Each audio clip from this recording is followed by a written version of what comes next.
嗨，亲爱的书友们，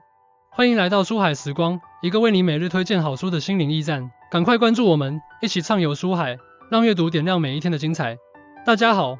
今天我将带领大家走进一部充满智慧与启迪的经典著作《中国哲学简史》。这本书的作者是著名哲学家冯友兰先生，他是中国现代哲学史上的重要人物，被誉为现代新儒家的代表之一。冯友兰先生以其深厚的学术功底和独特的视角，为我们梳理了中国哲学数千年的发展脉络，并将其精华浓缩在这本简史中。中国哲学简史不仅是一部哲学史著作，更是一本关于人生智慧和生活哲学的指南。它通过对中国哲学思想的深入解读，帮助我们理解宇宙、人生、道德等根本性问题，并为我们提供了一种全新的视角来看待世界和自己。阅读这本书，你将获得一种超越日常琐事的智慧，找到内心的平静与力量。在开始之前，我想先问大家一个问题：在我们这个快节奏、充满挑战的时代，如何才能找到内心的宁静与满足？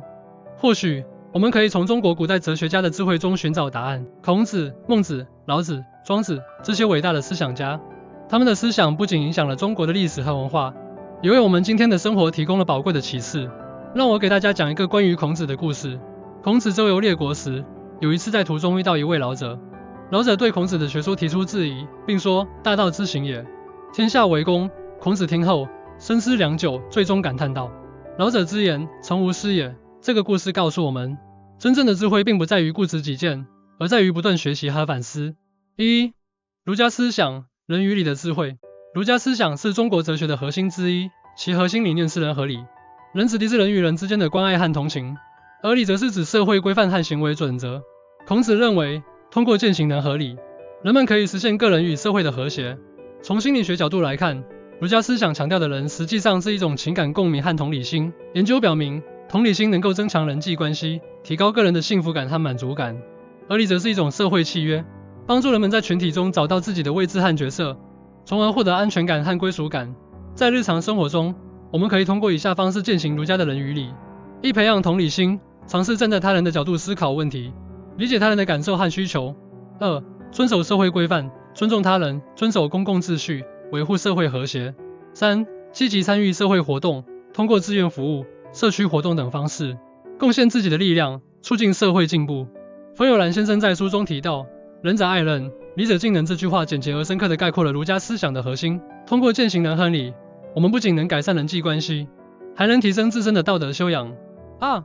道家思想，无为而治的智慧。道家思想强调无为而治，即顺应自然，不强求，不妄为。老子认为，宇宙万物都有其自然的规律，人类应当尊重这些规律，而不是试图去改变和控制。从心理学角度来看，道家的无为思想与正念理念有异曲同工之妙。正念强调活在当下，接受事物的本来面目，而不是试图去控制或改变它。这种心态有助于减轻压力，提高心理健康水平。在生活中，我们可以通过以下方式实践道家的无为思想：一、接受现实，面对困难和挑战时，学会接受现实，而不是一味的抗拒和抱怨；二、顺应自然，尊重自然规律，合理安排作息，保持身心健康；三、减少欲望，不过分追求物质享受，注重精神生活的丰富和内心的宁静。老子在《道德经》中说：“道常无为，而无不为。”这句话揭示了道家思想的精髓。通过无为，我们能够达到无不为的境界，实现真正的自由和解放。三、墨家思想，兼爱与非攻的智慧。墨家思想以兼爱和非攻为核心，主张普遍的爱和反对战争。墨子认为，只有通过普遍的爱和和平共处，人类才能实现真正的幸福和安宁。从心理学角度来看，墨家的兼爱思想与利他主义有相似之处。利他主义强调关心他人，为他人谋福利，这种行为能够带来内心的满足感和幸福感；而非攻则是一种和平主义理念，有助于减少冲突和暴力，促进社会和谐。在生活中，我们可以通过以下方式实践墨家的兼爱与非攻：一、关心他人，主动关心和帮助身边的人，传递温暖和善意；二、反对暴力，倡导和平，反对一切形式的暴力和冲突；三、参与公益，积极参与公益活动，为社会公益事业贡献力量。墨子在《墨子》一书中说：“兼相爱，交相利。”这句话强调了普遍的爱和互利的理念。通过兼爱，我们能够建立更加和谐美好的社会。四、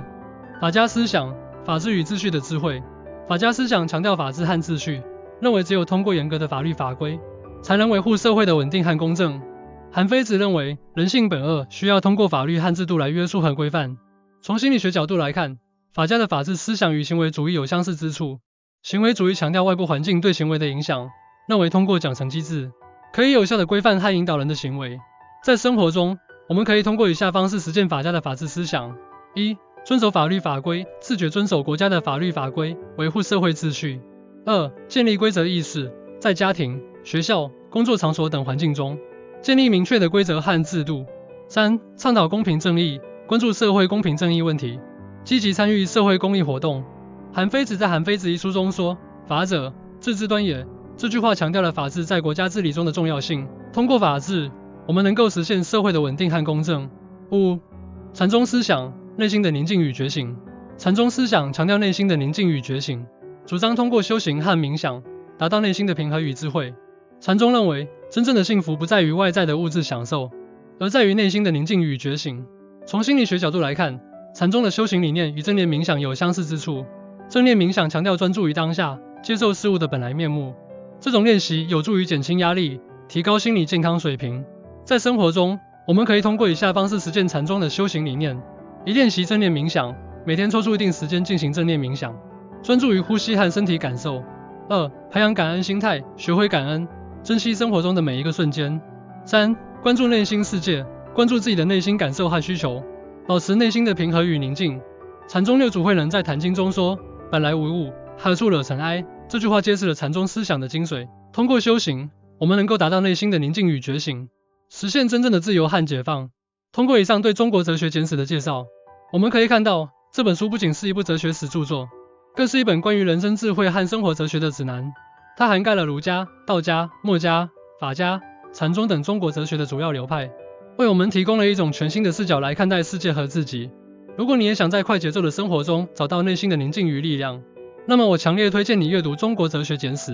这本书将带你走进一个充满智慧和启迪的世界，帮助你找到属于自己的生活哲学。记住，智慧不是一蹴而就的，它需要我们不断的学习和反思。正如孔子所说：“学而时习之，不亦说乎？”让我们从现在开始，踏上这段充满智慧的旅程，去探索中国哲学的博大精深，去寻找内心的宁静与力量。希望今天的介绍能够激发你们的阅读兴趣，并鼓励你们将书中的智慧应用到生活中。祝愿大家在阅读中国哲学简史的过程中，获得新的启示和感悟。谢谢大家的聆听。